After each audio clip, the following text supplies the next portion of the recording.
उत्पत्ति नाम का अर्थ है आरंभ। जगत की सृष्टि, मानव जाति की उत्पत्ति, इस संसार में पाप और दुख का आरंभ और परमेश्वर का मानव जाति के साथ व्यवहार का वर्णन इस पुस्तक में मिलता है। उत्पत्ति को दो प्रमुख भागों में विभाजित किया जा सकता है। पहला अध्याय 1 से 11 जगत की सृष्टि और मानव जाति का प्रारंभिक इतिहास। इसमें आदम और हव्वा, कैन और हाबिल, नूह और जल प्रलय तथा बेबीलोन के गुम्मट का वर्णन मिलता है। दूसरा अध्याय 12 से 50 इस्राएलियों के आरंभिक पूर्वजों का इतिहास। इसमें पहला अब्राहम है, जो परमेश्वर पर अपने विश्वास और उसके प्रति अपनी आज्ञाकारिता के कारण प्रसिद्ध था। इसके बाद उसके पुत्र इसहाक और पोते याकूब, जो इस्राएल भी कहलाता था, का वर्णन है। तब याकूब के 12 पुत्रों का वर्णन है, जो इस्राएल के 12 गोत्रों के संस्थापक हुए। इसमें उसके एक पुत्र यूसुफ और उन घटनाओं पर विशेष ध्यान दिया गया है जिसके द्वारा याकूब और उसके अन्य पुत्र अपने परिवारों सहित मिस्र में रहने के लिए आ गए थे। यद्यपि ये पुस्तक लोगों के विषय में बताती है, फिर भी मुख्यतः ये परमेश्वर के कार्यों का वर्णन करती है।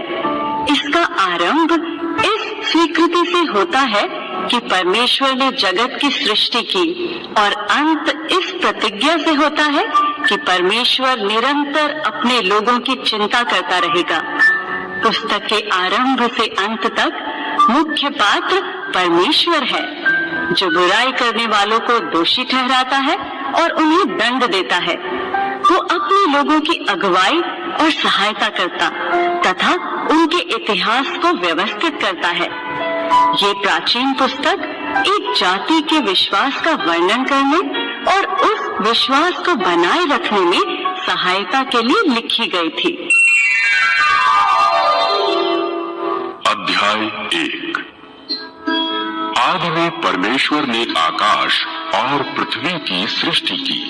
पृथ्वी बेडौल और सुनसान पड़ी थी और गहरे जल के ऊपर अंधियारा था तथा परमेश्वर का आत्मा जल के ऊपर मंडराता था।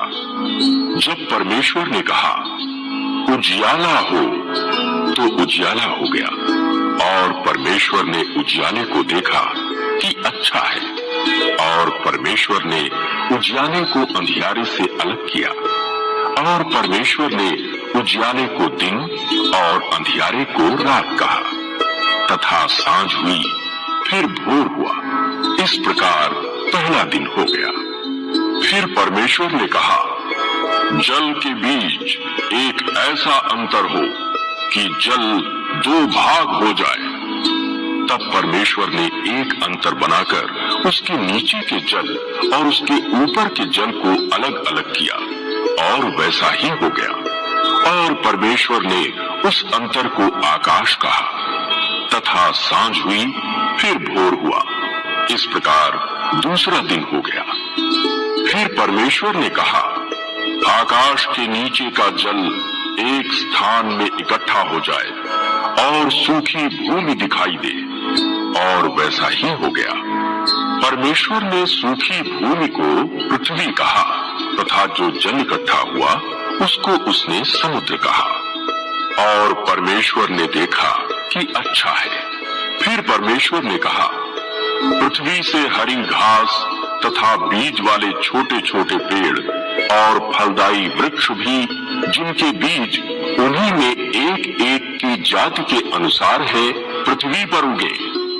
और वैसा ही हो गया। इस प्रकार पृथ्वी से हरी घास और छोटे छोटे पेड़, जिनमें अपनी अपनी जाति के अनुसार बीज होता है, और फलदायी वृक्ष, जिनके बीज एक एक की जाति के अनुसार उन्हीं में होते हैं, उगे। और परमेश्वर ने देखा कि अच्छा है। तथा सांझ हुई, फिर भोर हुआ। इस प्रकार तीसरा दिन हो गया।